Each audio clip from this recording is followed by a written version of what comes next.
l'Église a gardé très peu de mots pour nous dire l'essentiel, nous conduire sur la ligne de mire de l'essentiel des mystères. Par exemple, Trinité. Je vais garder aujourd'hui l'un de ces mots, transsubstantiation, parce que il a été solennellement reconnu comme essentiel à la foi chrétienne au Concile de Trente, et heureusement. Mais dès le départ, il était déjà présent dans la question. Ce mot est trop fort, cette réalité est trop forte, celle de l'Eucharistie, pour que nous l'acceptions comme cela, disaient les apôtres à Jésus après le discours sur le pain de vie.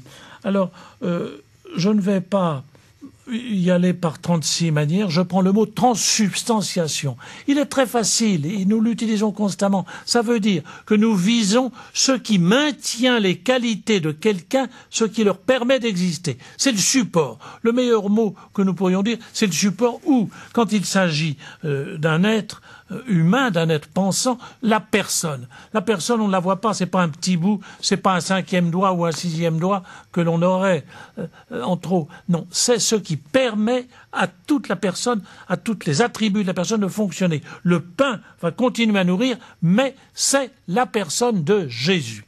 Je vais donc m'expliquer en prenant simplement otage et présence. Otage et présence, la réalité des otages, hélas, c'est trop proche de nous pour que j'ai besoin d'augmenter mes paroles. Je passe donc à otage et présence. Dans l'Eucharistie, les théologiens sont libres d'expliquer cette présence réelle comme maintient l'Église, simplement la foi dans la présence réelle, comme ils l'entendent, à une condition. C'est de dire qu'elle exclut la présence, ce qui est la substance, le support du pain et du vin. C'est devenu désormais la personne de Jésus, avec la plénitude de sa nature divine et de sa nature humaine.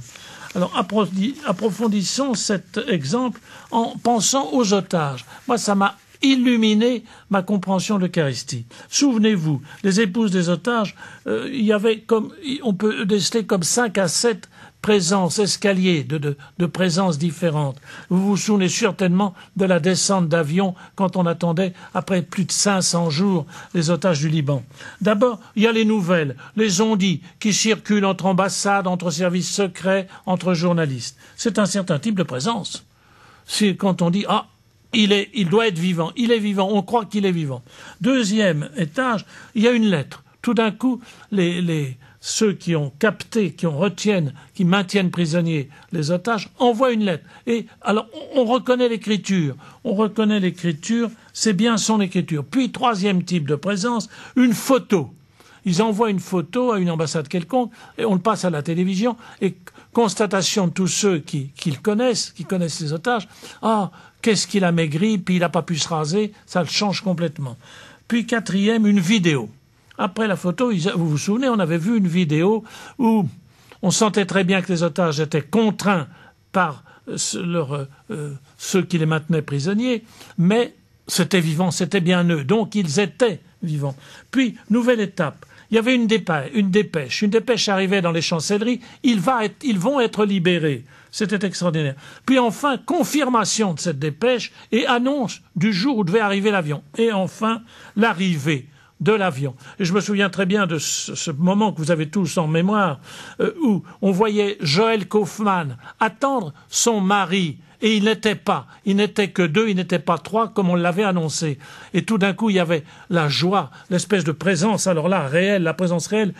On voyait que telle épouse serrait dans ses bras, le petit enfant serrait son père dans ses bras. Il était là, la présence était réelle, indubitable, plénière. Et tandis que la pauvre Joël Kaufmann attendait et espérait qu'il a été libéré un peu plus tard. Eh bien, le bouleversement des épouses devrait être le nôtre en face de la présence réelle. Bien que ce ne sont pas de même nature, n'est-ce pas?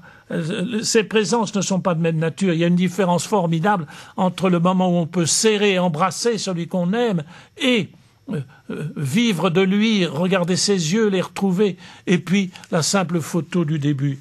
Il y en a une seule qui peut sauver. Finalement, je pense que il y a une vérité immense. Dieu a voulu être présent au cœur de notre vie, au plus intime de notre vie. Les abstractions ne suffisent pas, les idées ne suffisent pas, mais avec les mots, il ne faut pas tricher. Pour l'épouse de l'otage, c'est le visage de celui qu'elle aime. Pour nous, c'est pas simplement des miettes qu'on pourrait rapporter dans un petit panier dans le placard de la sacristie. C'est la transsubstantiation. C'est la personne de Jésus avec la plénitude de sa vie divine et humaine qui est en nous. Quel miracle extraordinaire!